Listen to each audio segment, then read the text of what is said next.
In this tutorial, you will learn how to log into your learning management system, Buzz. From the Genius login link, you will enter your school-issued username and password. The login username is the same one you've been using to log in to your school laptop.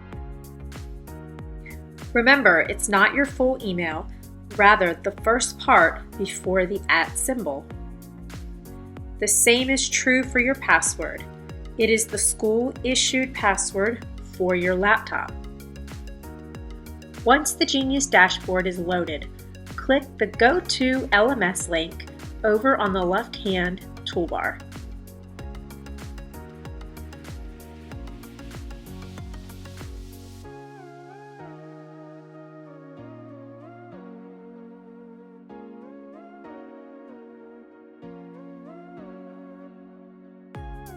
That's it! You have arrived at the Buzz dashboard. In our next tutorial, we will go over navigating Buzz.